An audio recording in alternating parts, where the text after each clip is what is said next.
Good morning, folks. It's about midday on Sunday the 23rd of December 2018. Quite a grey, slightly overcast day today, about 15 degrees Celsius here in Christchurch, New Zealand. I had some questions about how these castor oils were going in this pot that I planted up just over a year ago. Here's this pot, which those 2-litre milk bottles here show a bit of scale, and that's a 54-litre so-called rubbish bin, which is obviously a water bin. By winter time, about June or July, 2 of these had got up to over 2 metres high. One of them was a metre and a bit, say. Now, if we're looking at the front there now, they were affected by the cold in the winter, and the one that got up to about 1.5 metres, as you see at the top, sort of half of the stalk died. And just indicating here's where I cut it off. So it's only about 1600, about 400 millimetre, about 16 inches of the stem stayed alive. It's grown out a new branch here, some nice new foliage. One of the 2 metre or so high stems died. It was totally dead, and I cut that off with large secateurs. But as you can see, just move this foliage out of the way, there is some new growth here coming up from the bottom.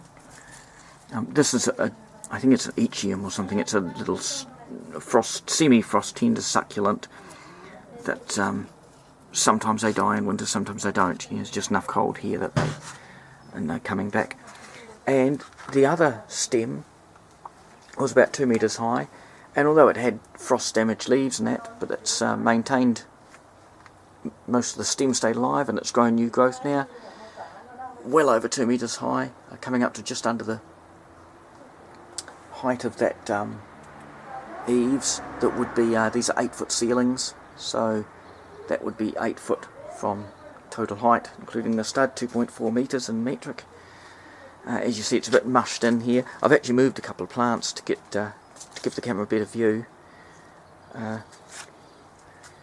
Got this. They're actually the Jerusalem or root artichoke. It might be known as a perennial sunflower. It is a distant relative of the sunflower. I think they're native to northeast North America. They have the lumpy root that you eat like a potato. But as I say, they're related to these sunflowers. So that's the castor oil. As you see, it's looking really good now.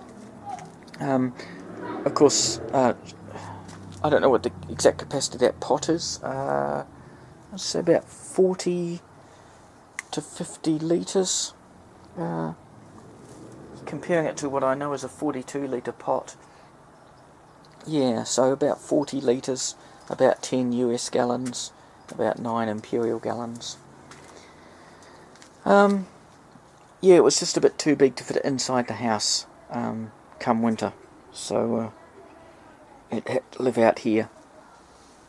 But there we go, which is interesting because it does show that the one that was even more sheltered closer up to the house was the stem that died. Well, I guess it's just seedling variability. These were 3 seedlings. Obviously, if you could grow this for many generations, the ones that survived the cold, you'd gradually over time build up a more cold tolerant version of castor oil. But anyway, this was just intended to be a brief update of the castor oil and the 3 plants in the one big pot. So there we go. This is Catherine in Christchurch, New Zealand, and that's all for now. Cheerio, folks.